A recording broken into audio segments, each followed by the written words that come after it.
But now the other kids, because boarding school is a shared space, so they will see the medication and they'll be like, hii dawa ni kubwa. And then I'm like, just have a heart condition. They're like, oh, how do you feel? Like, sometimes I just feel weak. So sometimes they will be nice. They'll offer to do things for me, carry my water. And you see, I was like, if these people knew I have HIV, that would not be the treatment. Yeah, exactly. Before I even knew I had HIV, because when I was diagnosed, my parents decided to share with the rest of the family. So that did not really go well because HIV in the past was not what it is now. So now I found myself being given my own cups, my clothes were being disinfected, and I just used to think these people just don't like me. Actually, in my head, I was like, these people don't like me. Treating me. You said your parents were also of different status. Yes. What we call in medicine discordant couples, but apparently it's derogatory now. In advocacy, it is not a nice word, but anyway. Okay. So in healthcare, it's still what the term we use, that there are discordant couples. When I finished high school, that is when it started hitting me that I'm actually living with HIV. During the whole time, I was very protected. My parents were always there. But now I actually saw the world. I saw how people think about HIV. Now I've joined social media and people have opinions. Very loud opinions. And now it hit me that the way I took HIV personally is not the way people take HIV. And people think everybody who has HIV is a promiscuous person. There's no other way of getting HIV apart from having sex. And it is not just sex, it's with multiple partners, unprotected, reckless behavior. So I was like, okay, this is interesting. So the only way out is getting a cure. So that is how I ended up in the rabbit hole of Loliondo. And what now? Sorry. Current state. Maybe let's just briefly touch on the current status. Because out here we are hearing we've been defunded by USAID. That has a dramatic effect on us. We also know the current government and the recklessness. We lost access to free condoms a while ago. ARVs are also becoming a bit of a struggle to be able to access. We also have testing that's problematic. The viral load testing is not consistent.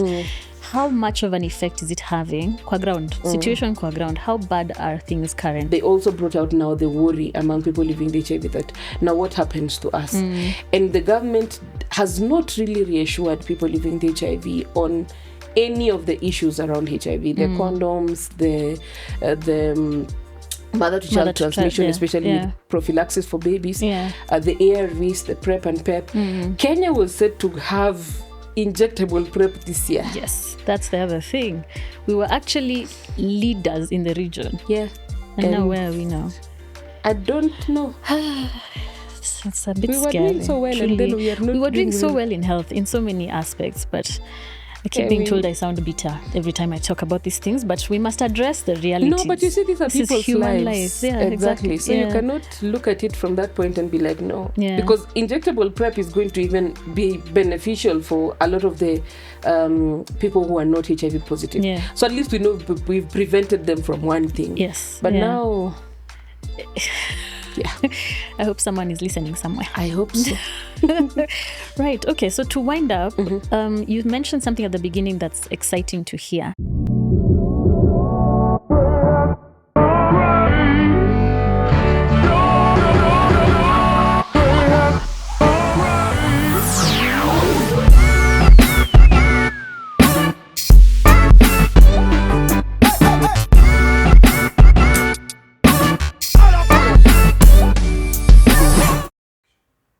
Hi everyone, and welcome back for another episode of Circling the Rabbit Hole podcast with me, Dr. Claire Kinuthia.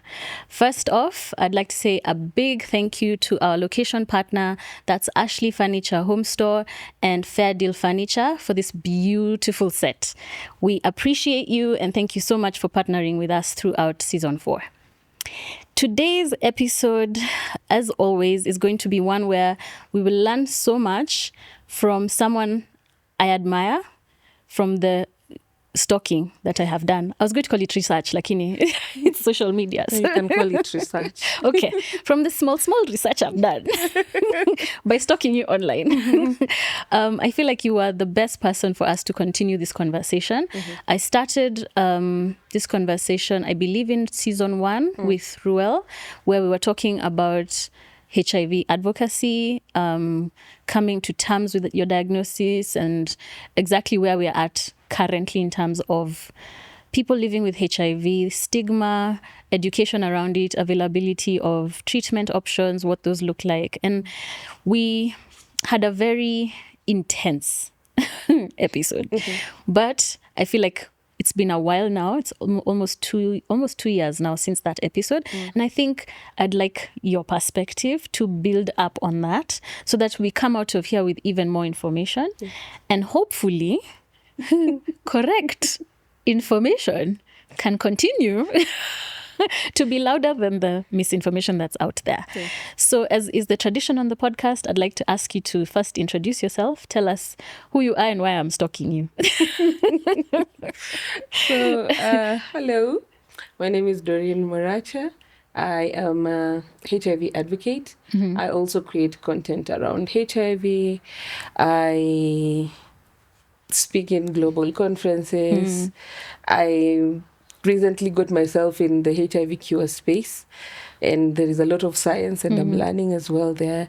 So, but above all, I share my story publicly as a person living with HIV, and not just for just sharing, but to help other people living with HIV like me to learn, to heal from the self-stigma, and to just know that there is other people living with HIV out there, outside of themselves. So, yeah, I think that's it. Okay, so where can we find you on the socials? I know, but they don't. So on social media, I'm everywhere. So on TikTok, yes, I have HIV. On Instagram, yes, I have HIV. I chose that particular username for problematic reasons, because a lot of people are yet to come to terms with the fact that people living with HIV are just people like you and me. So we always think there's some people out there somewhere. So I wanted, when you're scrolling online and you're coming across my video, you're like, oh, okay, the username. And so, on Facebook, though, I cannot shock them. I am still Doreen Moracha. Facebook, we're still babying them a bit. I can, those ones, if I use that particular username, I know that it's going to be a long day. On YouTube, it's yes, I have HIV as well. And on Twitter, no, don't follow me on Twitter. Leave Twitter alone. That's a war zone I don't touch. Okay, so thank you again for agreeing to be here with me so that we can have this conversation. I'll start from the very beginning. I'll take you back, way back when you first found out about your diagnosis, and maybe paint us a picture about what that initial part of your journey was like. So my parents found out about my diagnosis when I was 8. So that was the official time. And then they also got tested. They were found to have 2 different HIV statuses. My other siblings also don't have HIV, apart from my younger brother who passed on way back. So it was basically just them finding out there was no treatment. It was just vibes and inshallah at that time. So they were told, oh, just take her home, love her, care for her. She's going to be fine. But, in case medication comes around, then, they were even advised to take me to a children's home, because at that time there were children's homes that were specifically dealing with children living with HIV. They were like, no, we understand our daughter is going to pass on, but we want her home. So they had me baptized. Oh, wow. Because back then it was a death sentence. Exactly. So I was just going to transition into the pearly gates nicely. Oh my gosh. Unfortunately. Okay. Unfortunately, I'm still here. Anyway, so, but they told me when I was 13, but I found out a year earlier. So when I found out, I didn't believe that I'm HIV positive.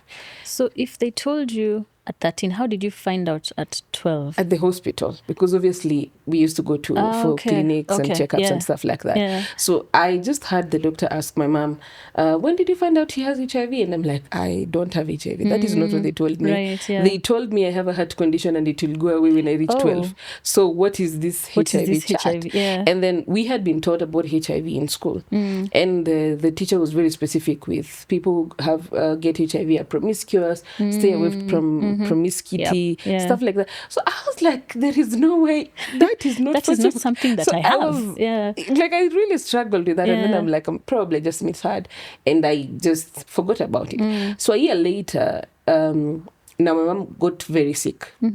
Because remember, we are all still together in this journey, not on any medication. So she got very sick. She had TB, and so she was in ICU for a while. So when now she came back home, she was like, "Now we need to go." Medication had actually been rolled out a year before. So now in 2005, we go to the hospital. We do the tests again.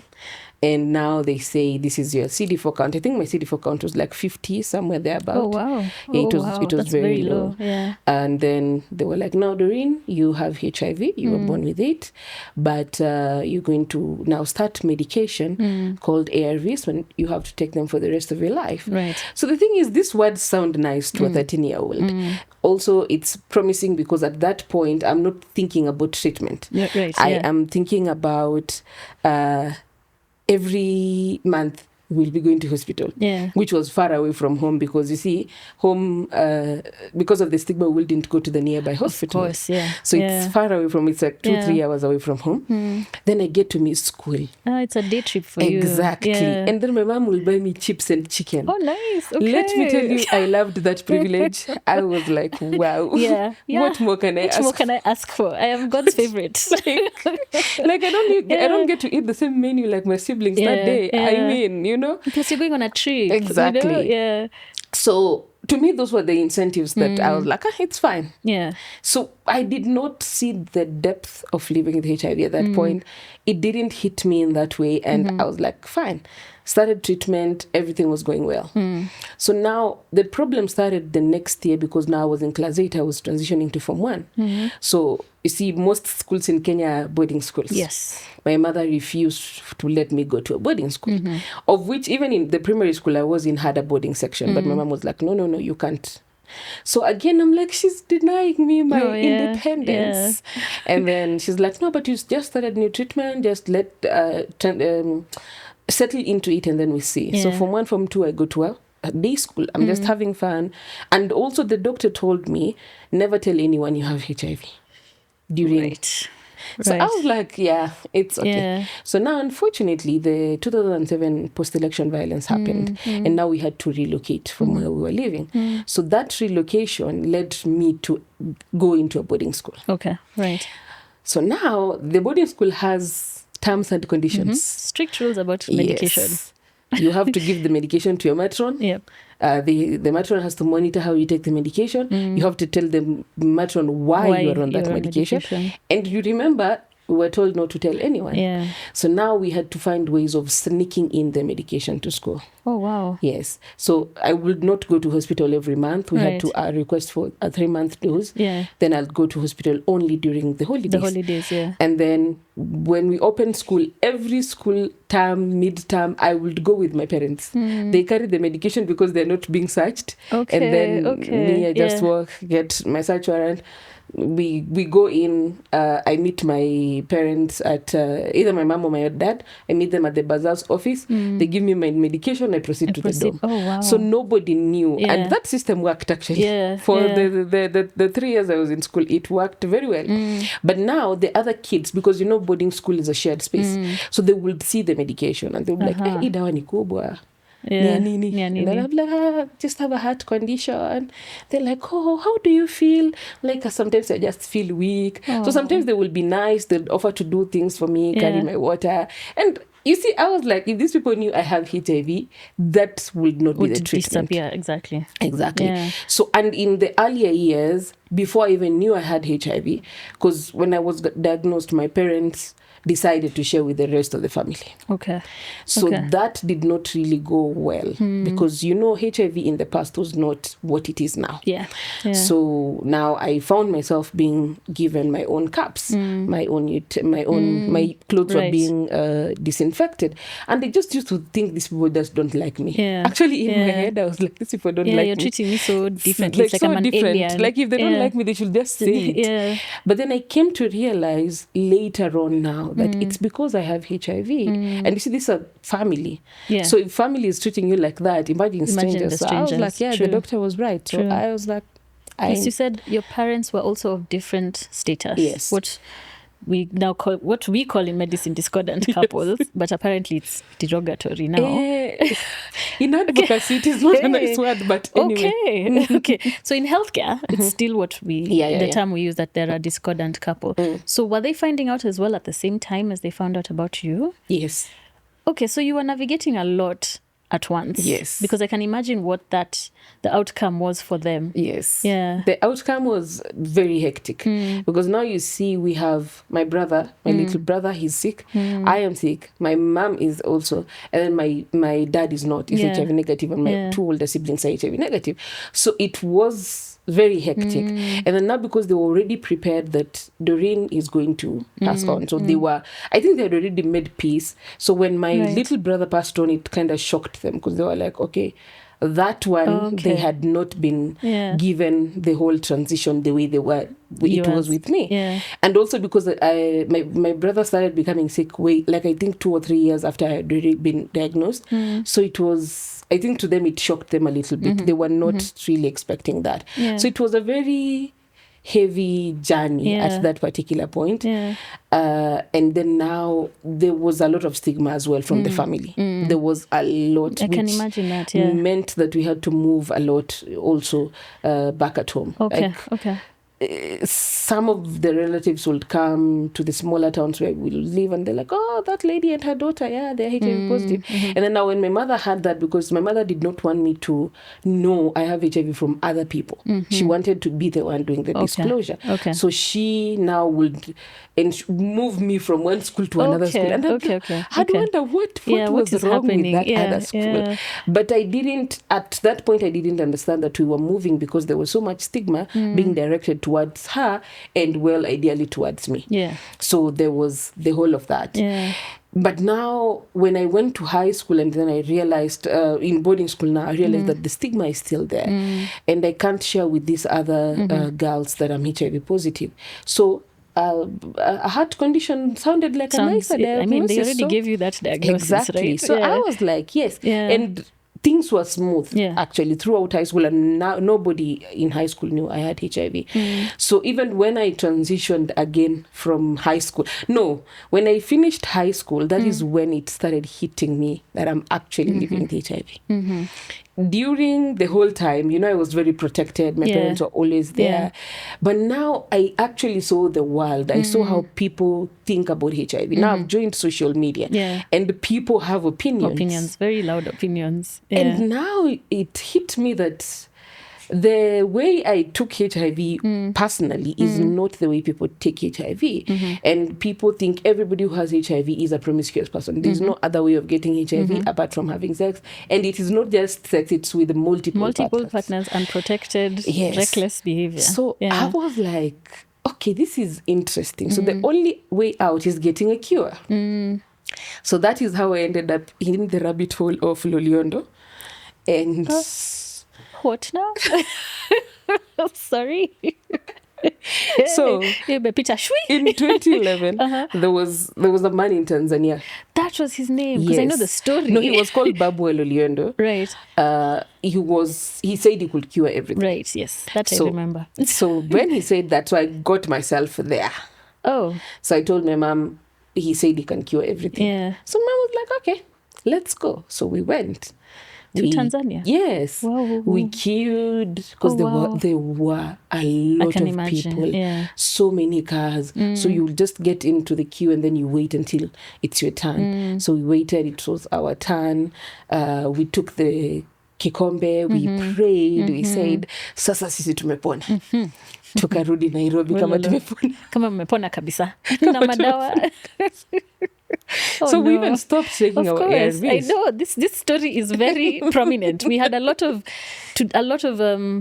negative effects after this curing thing, because everyone stopped their meds and suddenly the admission rates in hospital was crazy at that time. Oh my gosh.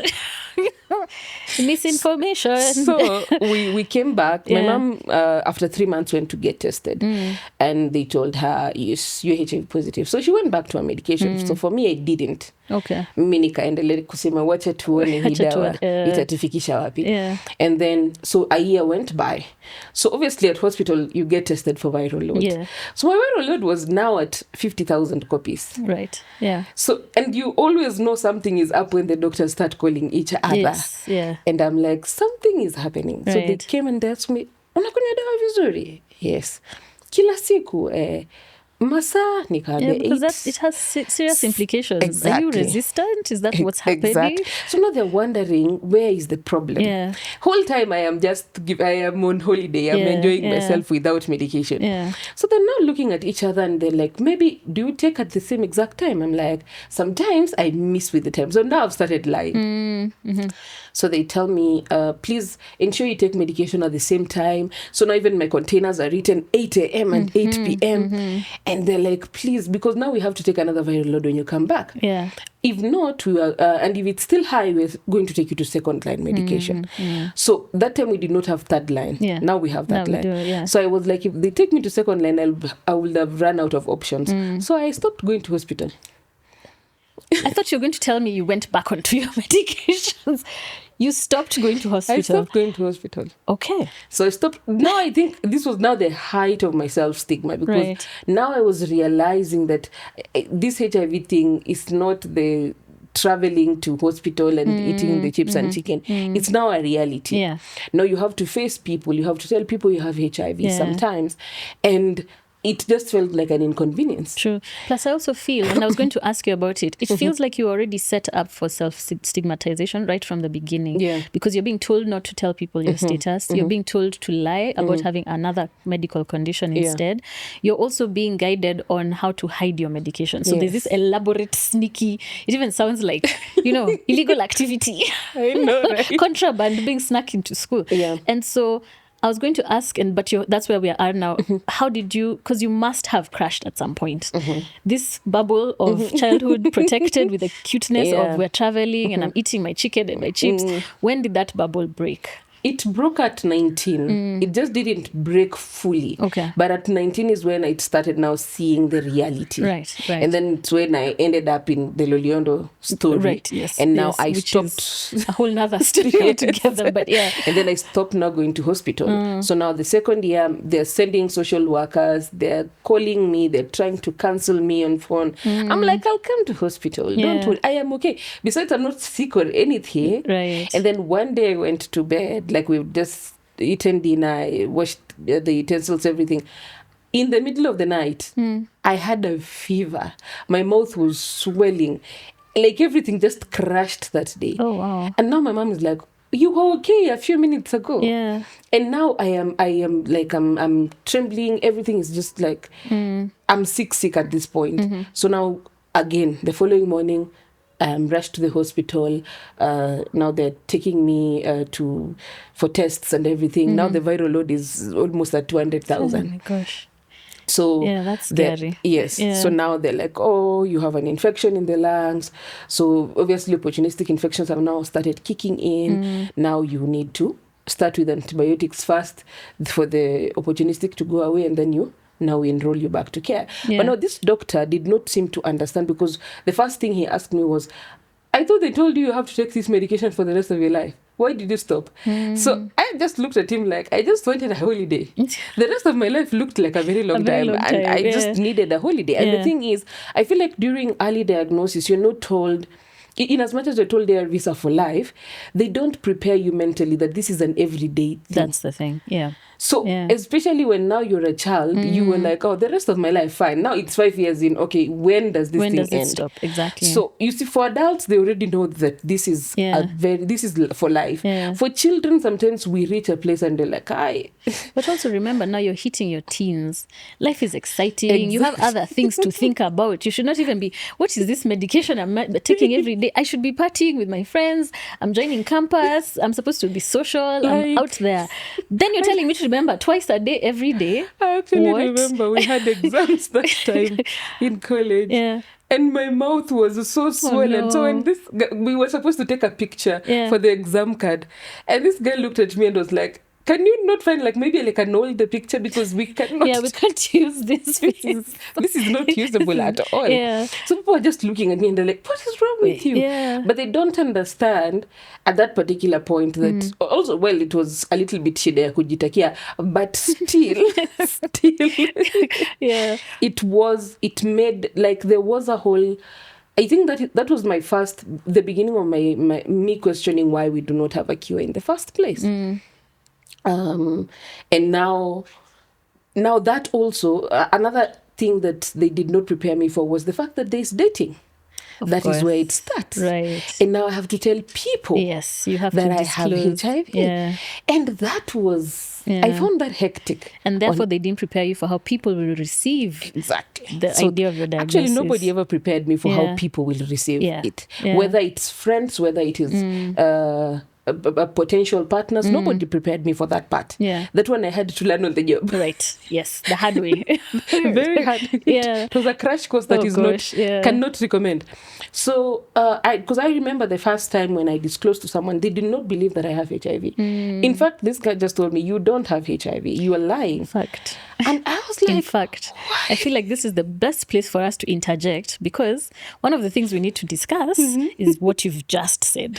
Because there's a disconnect. Millennials, the picture we were shown for who a HIV or AIDS patient was, because at the time they were showing us AIDS patients, which is the extreme end of the spectrum. And now we're talking about terminal disease. You've had so many opportunistic infections. You have literally no immune system. So this person was stick thin.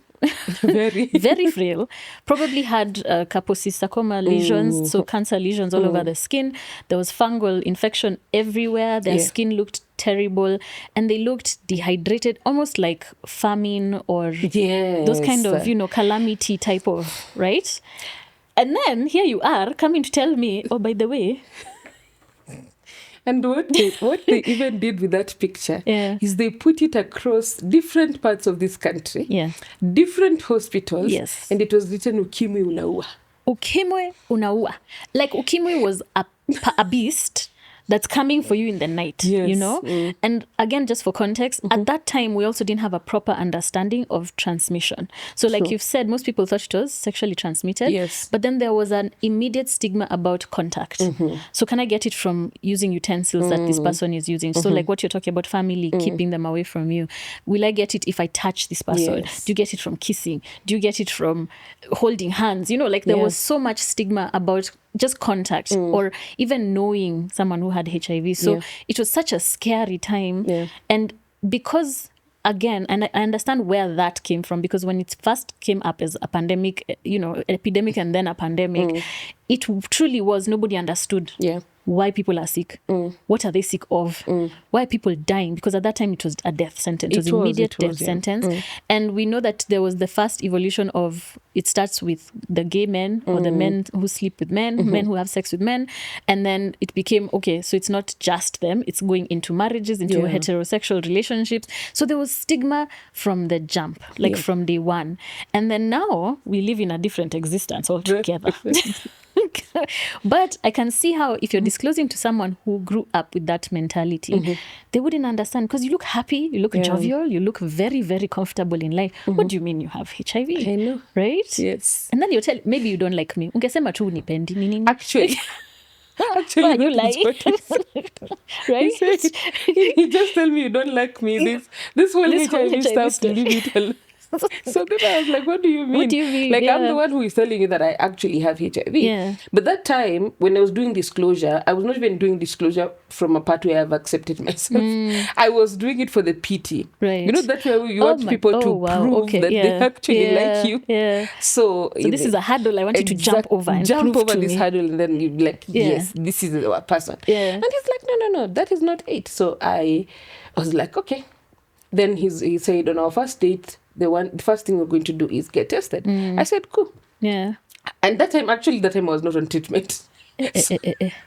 So your line appeared immediately and doubled. Immediately. We went into that. No, we ate first. Okay, good. We ate first. That's a good step. And then we now went to the facility. So tukaingia kwa facility, he told the doctor, hatutaki maneno ya counseling. Okay. Tunataka to straight to the testing. Yeah. We got tested. He paid for the test at that time because it was a private clinic. It was not the public one. Haya, tukatestiwa. Test result yangu line 2 very strong, yake moja. Tukatoka from the clinic, got into his car. It was very quiet. Because now he's having to process this new information. Ni radio ilitusaidia. Otherwise, I don't know. Oh no. So we did not even reach, because we were supposed to go to town. We did not even reach town. He literally left me somewhere along Ngong Road. No. I have some work I have to do. But escape. We shall talk. Yeah, we shall talk. So you see, that is the first real reality experience. And now I'm like, how many people are going to do this? Right. Yes. Which means it increases my self-stigma and even affirms the fact that I'm not on treatment. What is the point? Yeah. So then now I finish college. I'm now doing my attachment. So where I'm doing my attachment, they know that I'm HIV positive. So it's not a big deal. But they send us to test people at the... it was a technical institute we went to, because we used to go to institutions of higher learning, and then we test to Intraset camp watu wanakuja. Okay. But now this particular school, the kids were not coming for testing. Kwanza ta wapiti hiyo njia. So we seated there Monday, Tuesday, Wednesday. There's no one is coming. So through. it to a point that people we started now testing each other like amongst ourselves because there are no clients. Just no clients. Yeah. So then our boss came in. I was like, Doreen, you are a young person. Go and talk to the other young people. Where they should get tested. Yeah. And that is also a part that I realized. As a country, we never did a lot of sensitization around testing.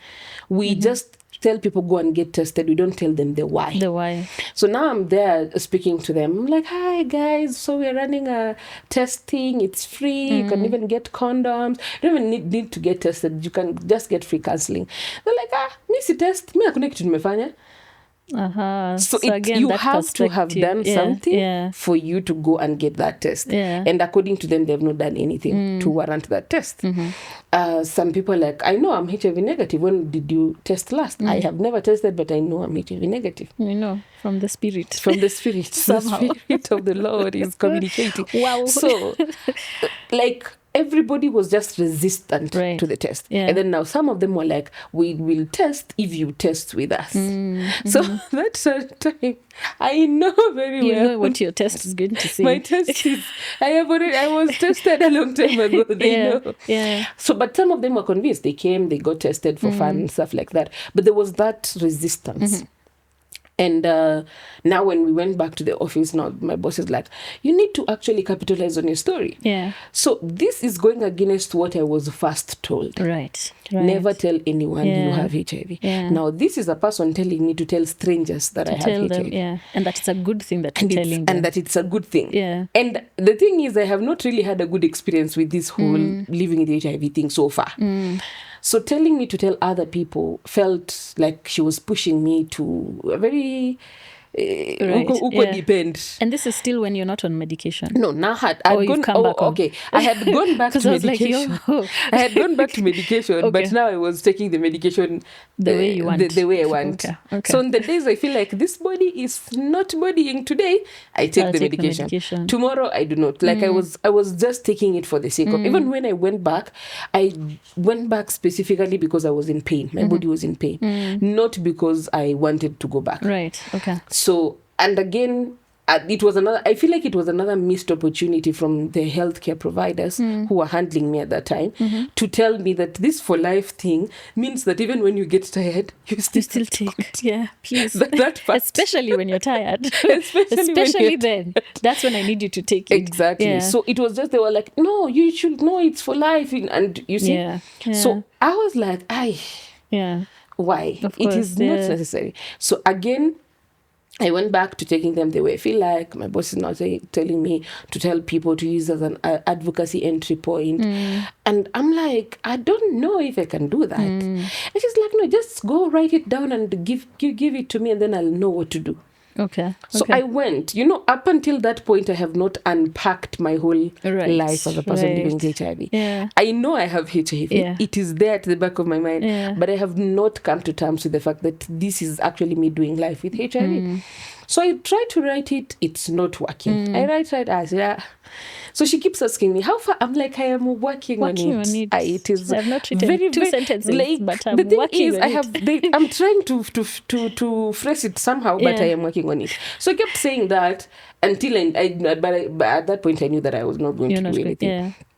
Then one time I was reading a newspaper. The good thing about doing attachment in government newspapers are at their fasting in the morning. Yeah. So I was just reading a newspaper, the Wednesday one, and I'm like, there was a lady that was featured, and it was not really HIV related. She was just doing an amazing job in Kibra. I was like, maybe I should write to this editor. The probability is they're not going to get back to me, but I would have. It's like writing to an anonymous person. Yeah. So I wrote the email, went home. The moment I reached home, I get an email back from her. She's like, oh, Doreen, I like your story. Can we interview you? And then now it hit me that this story is not independent. Yeah. It has other people inside of it that I will have to disclose their HIV status. Yeah. So I have to ask them. Yeah. So my dad is like, no. My mom is like, yes. Yeah. So now I have two people who they're both on different sides. On different sides. Yeah. But my mom is like, go and do that interview. Yeah. So I go, I do the interview. They're like, it's going to be on print. I'm like, a lot of people are going to read that newspaper. I don't know how I feel about that, but anyway, let's see. Yeah. So then they later on told me, no, we are just going to do it digital. Then I said, that time digital wasn't huge. As popular. Yeah. So I said, that one, not so many people are going to read it. I'm good. Yeah. And then they shared it on Facebook. Aha. And that time on Facebook, I'm called Jewel Candy. What do you mean? Jewel Candy. I love that so much. Oh gosh.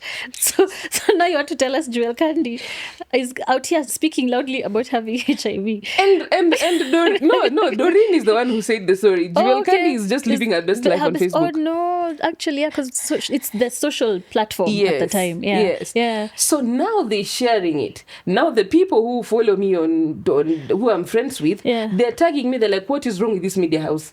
Why are they spoiling your name? Oh no. Since when? What is like media? You don't have any news stories to report. Now you're just it comes to tarnish our precious Jewel's name. Our Jewel's name. Jewel come and sue these people. Wow. So then I'm like, oh God. So I deactivated my Facebook account that day. Oh, so you didn't address? No. Okay. How was I so we're still running away. Okay. We're still in the running away phase. Right, okay. So then I deactivated for a day. And the thing is, I was very addicted to Facebook that time. Right. So now I'm like, I can't go back online. but I was like, I can't stay off. I can't not know what's happening. Right. It was a very hectic time, actually. But then something else that I did in that article, I left my email. Okay. Okay. So then the emails started coming. Yeah. Oh my God, I had over 1,000 emails. Right. And it was different stories. Like that is when I learned that the HIV story is not just how, it's not even how it has been presented to the world. Yeah. Everybody has a different story. How they got infected, how they're handling life, how they're hiding their diagnosis from people. Yeah. And then I was like, okay, maybe I should just tell people that I'm actually living with HIV. Maybe because people related. Yeah. People related to that story. And they were like, I am also living with HIV, but the only person who knows is me and my doctor. And now you are the third person. Yeah. So now I was carrying another burden of other people. Other people now. While I have not even addressed. While yours is still being tactical. Now you're the spokesman for everyone else. You know? Yeah. And I looked at that and I was like, actually, I think it is one story that had me now come back online to now rebrand to Doreen. I miss you, Candy. Anyway, to rebrand now and even tell the story from social media. So this man was saying how he found out he was HIV positive, but he had not told his spouse. So even his medication, he was taking it from inside his car. So he will come with water, remove the medication, then walk inside his house like nothing is wrong. Right. And I was like, living with HIV is such a long, lonely journey. Doing it with zero support system is very hectic. So I said, maybe I should just share it on Facebook. And I did. Yeah. And that was also a time when Kilimani Moms was a thing. And then that story you're taking ended me up back. Wow. That story ended up there. All right. It was a long day. Hectic. It was oh my gosh. Okay. Yeah. So Kilimani Moms was the Twitter of back then. It was Twitter of Facebook, actually. So, and we used to have a lot of fun. So now I could not even be a commenter on those things because now it is you being commented on. Exactly. Yeah. So it was, but it also showed me how much ignorance we have. And even probably at one point we abandoned the stigma because people got treatment and we just moved on because of the treatment. Yeah. But now we still have a lot of misinformation. Yes. We still have people who, when I'm saying I was born with HIV, they do not believe that. They don't understand They're that like, part. Yeah. Children born with HIV died a long time ago. Why are you still alive?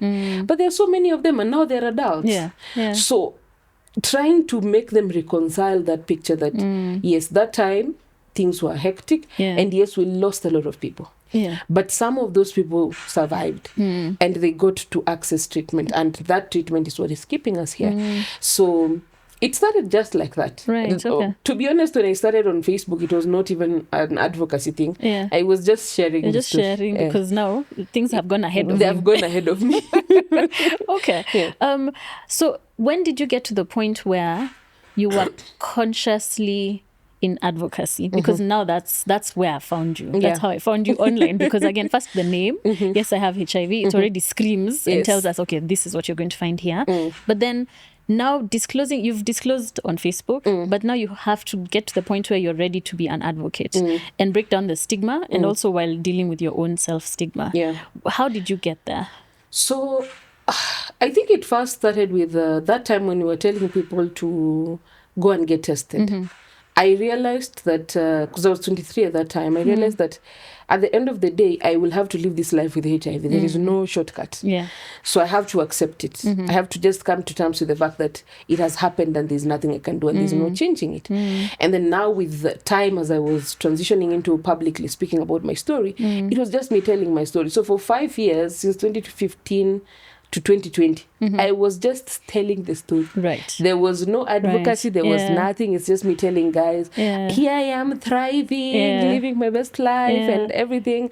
So it was that. And a lot of people were also relating. Some of them really do have still the fear. They can't comment, but they're like, they come to the DMs. So they're like, we follow you. Thank you for communicating. Thank you for putting it out there. That's the thing. People don't realize the power of storytelling. Yeah. The power of sharing my experience. I don't have to be formal about it. You don't have to, package it in a specific way.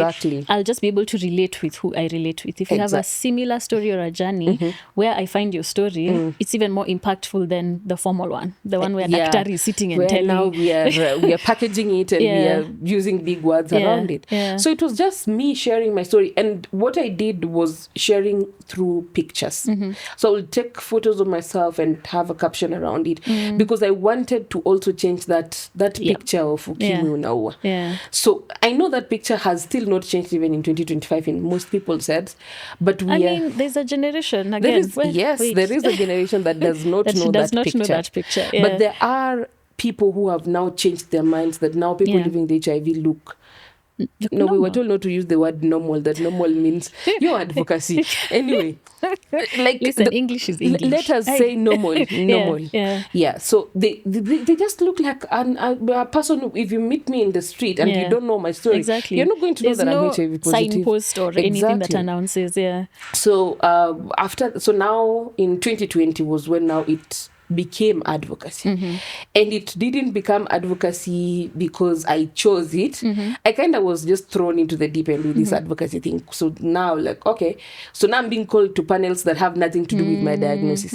Now I have to give expert things, and I'm like, wow, okay. It is that is where we are at now. So now I had to transition again quickly, get to be have information of what needs to be what I need to be informed around, what I need to be educated about.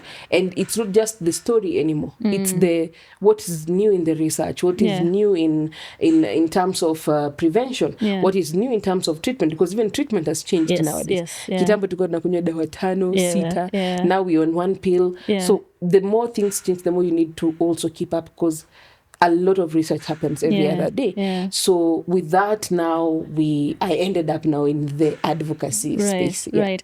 And you bring up another important point. Things have changed so much that there is now a generation who don't take HIV seriously. And this is the point. I remember when I sent it to you, this one, this is put a pen here, star.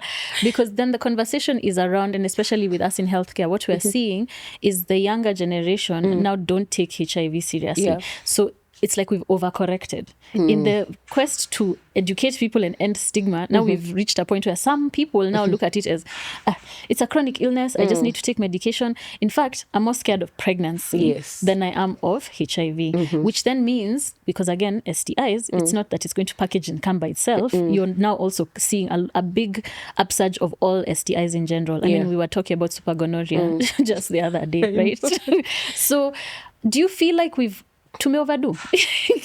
Is there such a thing? Because in the same breath, and I believe you also experience it in your area of work, that there's still people who ask the very basic questions. There's still places where we are finding ourselves repeating information constantly and having to undo misinformation on the very basics, like you've said, appearance, importance of taking medication regularly. All those are still things we have to emphasize, while still navigating these ones who are saying it's not ni homa tu, ni kama homa, it's not a big deal. Do you think there's such a thing as too much, or are we now having to shift how we are informing the public? I feel like we started HIV messaging from a fear-based point of view, where the movies we used to be shown in school, the way teachers unpacked HIV to us, it was very fear-based. And then that time, even prevention, the prevention methods we have was only condom. It was actually ABC, abstain, be faithful, use a condom. And use a condom. So now we are in an era where science has given us very many nice things. And now it means it has taken away the seriousness of HIV with it. So the generation that saw people die, the generation that watched those movies, they are like, okay, why are we not taking it as seriously as we used to take it back then? But now there's also a generation that is like, I'll just go and get PrEP. I'll just go and get PrEP. Like, they don't understand. So that is the generation that sees pregnancy as such a permanent thing. But HIV is not such a permanent thing, because I can manage it on my own. Like, nobody even needs to know that I'm HIV positive. So I think there's an intergenerational disconnect. And where this one generation, especially millennials and below, they think, no, HIV is actually a serious issue. And then the Gen Zs and actually Gen Alpha is probably even going to be it's going to be them. They'll be because like... they have never seen anything like that. Yeah. While millennials are still traumatized from the fact that they lost friends, they lost family members. Yeah. There are graves back at home Yeah. that we know this is a person who had HIV. And they also lived through the worst of the stigma. Exactly. They experienced the worst of the stigma. Yeah. So you see that trying to correct both generations and connect them is what we need to start doing. But first of all, heal these ones that saw the bad side of HIV. Tell them it has changed now. We have better medication now. We can manage it better, and it's not an issue like that. It's now manageable, unlike what it used to be back then. And then now tell these other ones that no, it's still a long time. It's still a lifetime and a long-time health condition. Exactly. And you just can't go about having unprotected sex for no reason. But also now, while urging because right now there are dual preventions that are in the pipeline. Well, if we had not been defunded, we could have seen progress. But there are dual prevention methods as well coming, that some are both STI and HIV based, some are family planning and HIV based. So more of dual preventions coming up, which is also a good thing, because again, it's going to help us in reducing the numbers. Because the more the numbers go up, the more it's not cost beneficial for anyone. Current state, maybe let's just briefly touch on the current status, because out here we're hearing we've been defunded by USAID. That has a dramatic effect on us. We also know the current government and the recklessness. We lost access to free condoms a while ago. ARVs are also becoming a bit of a struggle to be able to access. We also have testing that's problematic. The viral load testing is not consistent. How much of an effect is it having qua ground? Situation qua ground, how bad are things currently? They're managing. They're managing in terms of people are now being given medication, not like how we were given, maybe like a person on a 6 months dose is now maybe given 3 months for the aspect of managing the rest of the facility. But now... again, we go back to communication. You see, when USAID did that, most, especially with the media, they ran out with, there's no ARVs, you guys are going to start paying. So that means we're going to lose some people in care, because this person is struggling to put food on the table. How are they going to come to hospital to pick medication that used to be free? So they just say, hakuna dawa anyway, and they disappear. So, and right now we don't even have the resources to track them down and bring them back to the facility. So it's going to be a very hectic situation, and probably we might not feel it now, but in the years to come. You remember that time when nurses had a huge strike in Kenya, and then by that time I think we were below 5% in mother-to-child transmission. Then we went back all the way up to 12%, and to date we have not been able to go back. And that's to what is below scary, 5. because it's such a long-term detrimental effect, and people are so short-sighted. You think it's just for now. It's what would. In fact, the first time I heard about when the defunding started, I was like, we are not prepared for the side effects that this is going to cause on us. For HIV prevention people, because there are people who are already enrolled on PrEP and they are consistently on PrEP. Now PrEP they were told to halt unless it's a pregnant woman. So what happens to when now they're at risk? Exactly. PrEP again. Very limited. Like, you have to prove why you actually need PrEP now. So you see, we already did not have proper access when the money was there. Now there is no money. So what happens to now when the money is also an issue? So people are worried. But I would like to tell people living with HIV, please go to your clinic. You just go to the clinic. They will give you medication, even if it's just a 1 month dose. You know you have something to keep you going, as per just staying at home and saying, at the end of the day, I don't have the money, so I don't. So it's easier that way, because also there was like a lot of communication mishaps. And those communication mishaps caused a lot of... They brought out the stigma that has been... We had forgotten about it for a while, but they brought out the stigma. They also brought out now the worry among people living with HIV that now what happens to us? And the government has not really reassured people living with HIV on any of the issues around HIV, the condoms, the mother-to-child transmission, especially with prophylaxis for babies, the ARVs, the PrEP and PEP. Kenya was said to have injectable PrEP this year. Yes, that's the other thing. We were actually leaders in the region. Yeah. And now where are we now? I don't know. It's a bit scary. We were doing so well, truly. And then we are not. We were doing so well in health in so many aspects, but I keep being told I sound bitter every time I talk about these things, but we must address the realities. No, but you see, these are people's human lives. Yeah, exactly. So you cannot look at it from that point and be like, no. Because injectable PrEP is going to even be beneficial for a lot of the people who are not HIV positive. So at least we know we've prevented them from one thing. Yes. But now... I hope someone is listening somewhere. I hope so. Right. Okay. So to wind up, you mentioned something at the beginning that's exciting to hear. A potential cure for HIV. Where are we on that journey? Because I'm pretty sure with the travels and all the experts that you've been able to engage with and the research that's being done currently, is it something we're feeling excited and optimistic about? Yes, it is. There is good progress. There is hope. Well, there has been hope from the very first time that the first person was cured of HIV. That was the big breakthrough. And now we are, I think, at like person 9. But out of 38 million people, that's that is the thing. Anyway. But we start somewhere. But still.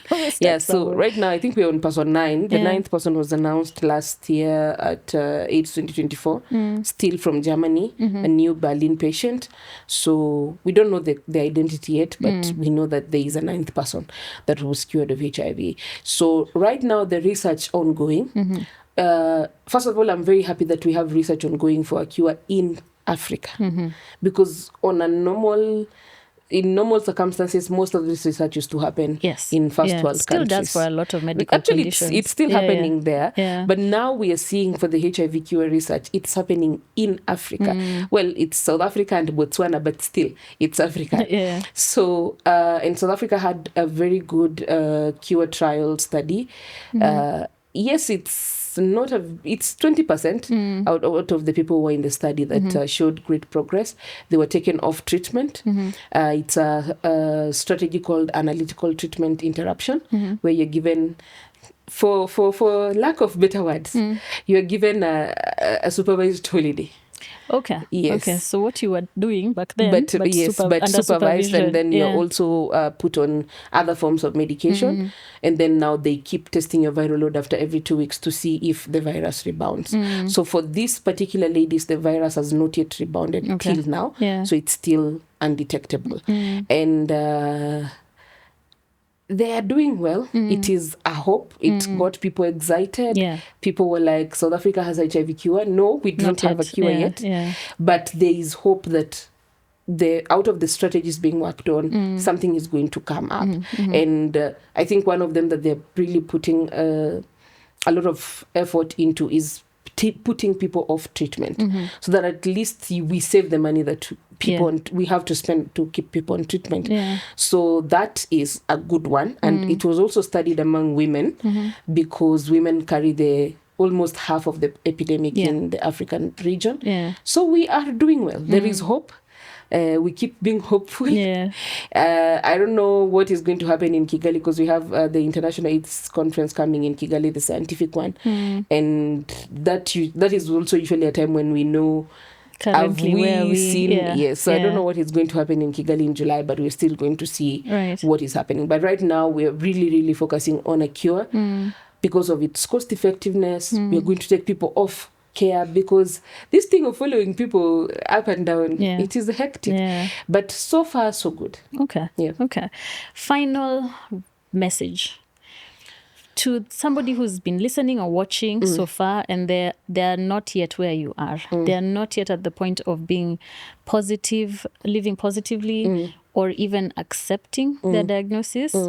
And there's also now the extreme end of the spectrum who are still in that anger, rage, malicious phase, because we do know there are people who consciously, actively infect others, which is a crime. But it is, again, it is where we still are. Final words to someone like that who's still trying to find their ray of sunshine in this big dark cloud that they find themselves in. What I am going to say is, very simple. But it's something I believe in. You are going to be fine eventually. Because at one point I was not fine. Yeah. You've even been to TZ. To pray. So I have been prayed for. Everything. Yeah.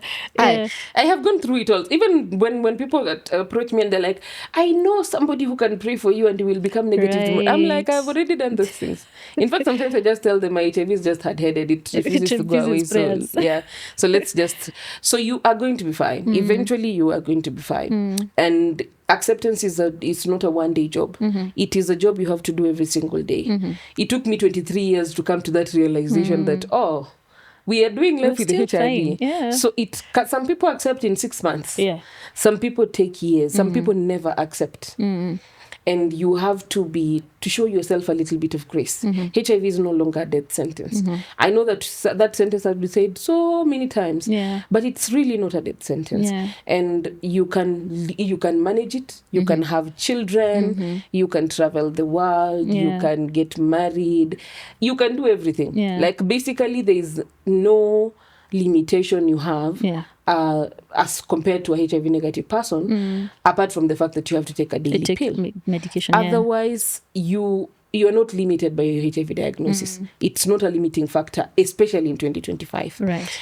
Right now we have the science of U equals U, undetectable equals untransmittable, where as a person living with HIV, I cannot transmit HIV to a negative partner. And I think that is the most beautiful thing that has happened as we wait for a cure. Because way back it was very hectic, especially for discordant couples, to even be together in a relationship setup. They'd come in to see us, and especially when they're ready for babies, and it was a whole... What's the first steps? This is, and then you're giving them an instruction manual, and you're like, "Gosh, Daktari, we're just trying to have a baby. Why is it so hard?" Right? It was so hectic because women living with HIV were not allowed to give birth naturally. It was only C-section, no breastfeeding, and nowadays they can do all of those things. So HIV has changed, and it's changing actually, and it's time for us to also embrace the change. Right. I know stigma is there, and a lot of people come to me and they're like, Doreen, I'm being stigmatized. But I tell them, once you accept your HIV status, that stigma is going to be noise. Utawachwa Ngong Road na hakuna kitu yote itakufanyika. You're going to be fine. You will be fine. But the issue is you have to work on yourself. Present yourself to the world as a person who has fully moved on from your HIV positive diagnosis. And I know that some people do find out, like you've been HIV negative for long, maybe it's just that one partner, that one time, and then they infect you with HIV. It doesn't mean that you are a bad person. HIV has happened. You just have to go around it somehow. And if you cannot do it on your own, there is always help. There's always therapy. There's always counseling. Because sometimes people find it hard to reconcile the person who was HIV negative and this new diagnosis. And they're like, I don't understand this diagnosis. And it's something that happens with, I think, a lot of long-term illnesses because so many people get in that shock area. So you have to process it. No matter, you cannot avoid it. You can try to avoid it, but you cannot avoid it. And I also want to speak slightly about disclosure. I know a lot of people love living with the HIV status secretly, but it's a long journey. You can't live with it without a support system. Right. Tell someone. Like it can even be a random internet stranger, but tell someone, let someone know that you are living with this journey, and sometimes it can get overwhelming. But you are still doing okay. They can be your sounding board. They can be someone that you're reaching out to. So that, because disclosure, I think, is the one thing that most people are like, I would rather chew a ginger cat. I cannot tell anybody. Because a lot of people get rejected. A lot of people also get stigmatized. But, well... Because again, especially if you're getting through, having to live through all that stigma and all that negative... in fact, impression around you, even if it's not, because maybe you haven't told me, but me, I'm talking badly about people with HIV, and you sit there and internalize it. So again, the support that you need, because now you're completely isolated, those are the ones we should encourage to reach out. Find someone that you trust, find resources, because we do have resources. Like you said, it could be a stranger on the internet, it could be a professional who can take you through counseling or therapy, just so that you have a support system. True. Yeah. You actually need a support system because it is a very long journey. Yes. And you will actually need somebody to just help you on some days. And I know, because I have friends who are HIV positive and HIV negative, we laugh about it. To us, it's not a big deal. Yeah. But there are people who are not at that level. Yes. Yeah. And sometimes they need that partner to be like, you're going to be fine. It's simple. It's simple advice. Yeah. But HIV is manageable, and it has not taken away anything from you. You can get everything you want through this life. But for HIV negative people, please stay negative. Please. We are now defended. Shout. Yeah. Stay negative. Please, guys. Please. Let's not make it too casual. Yeah. No, get tested. Yes. Use condoms as much as possible, because I love condoms because they do 3 jobs in one. If you cannot, PrEP exists for a reason. If you have already been exposed to HIV within 72 hours, go and get post-exposure prophylaxis. Yeah. There's a new tool, there's a new ring that has come out. It's for women specifically. It's called the dapivirine ring or the PrEP ring. Very nice for women. So women don't even need to tell their partners that, you know that you're already prevented, because it's very women-centered. We are hoping to get it. Again, it was a 2025 agenda, but we are praying that one and the PrEP injection come this year. Yeah. Okay.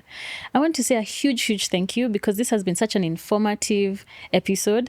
You're also just the life of the party, like even more bubbly in real life than what I saw online, because I told you the stalking was intense. I'm like, she's so fascinating. Oh my goodness. And you have truly taken up space online. And I appreciate that, because you're helping to demystify HIV more, to break away from misinformation, and to also help people who don't know who else to reach out to. So we truly appreciate you. Thank you for being on the episode with me. To the audience who have stuck with us to the very end of this episode, I'm sure you are taking notes. I'm sure you'll want to reach out to Doreen and find out a bit more about what the current medication options are, support systems that you can have. Feel free, because all her details will be in the description box below. We've also put them on the screen, because production are amazing like that. So you'll know where to find her. As always, I encourage that we continue this conversation on social media. So please reach out, leave comments, leave emails, because I'll put all that information in the description as well. DMs, if you feel that you're shy and you want to keep it private, I can be able to link you directly with Doreen. But thank you so much. If you haven't yet, subscribe. Follow on all our pages, follow on all her pages as well. And I look forward to seeing you on the next one.